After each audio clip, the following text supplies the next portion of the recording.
తెల్లవారుతూనే కొందరి బ్రతుకులు తెల్లవారిపోయాయి. రంగారెడ్డి జిల్లాలో ఇవాళ ఉదయం అంటే సోమవారం ఉదయం ఘోర రోడ్డు ప్రమాదం చోటు చేసుకుంది. తాండూరు డిపోకి చెందిన ఆర్టీసీ బస్సును కంకర్ లోడుతో అతి వేగంగా వస్తున్న టిప్పర్ లారీ ఢీకొట్టడంతో ఈ దుర్ఘటన జరిగింది. ఈ ప్రమాదంలో 18 మంది మృతి చెందారు. బస్సులో 20 మంది ప్రయాణికులకు తీవ్రంగా గాయపడ్డారు. చేవెళ్ల మండలం మీర్జాగూడ సమీపంలో ఈ ఘటన చోటు చేసుకుంది. తాండూరు నుంచి బస్సు హైదరాబాద్కు వెళ్తున్నట్టు గుర్తించారు. ఆ సమయంలో బస్సులో సుమారు 70 మందికి పైగా ప్రయాణికులున్నట్టు సమాచారం. ఈ దుర్ఘటనలో టిప్పర్ డ్రైవర్, లారీ డ్రైవర్ అక్కడికక్కడే మృతి చెందారు. కంకర్ రాళ్లతో బస్సు సగం భాగం పైగా నిండిపోయింది. తెల్లవారుజామున అవటంతో ఈ ప్రమాదం జరిగింది. అంటే డ్రైవర్ నిద్రమత్తులో ఉండడం కూడా కావచ్చేమో.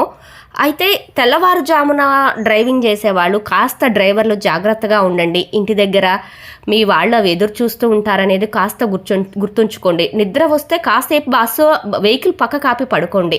కాస్త జాగ్రత్తగా ఉండండి. ప్రమాదం ఎప్పుడు ఎటు నుంచి వస్తుందో తెలియదు. కాస్త జాగ్రత్తగా ఉండండి.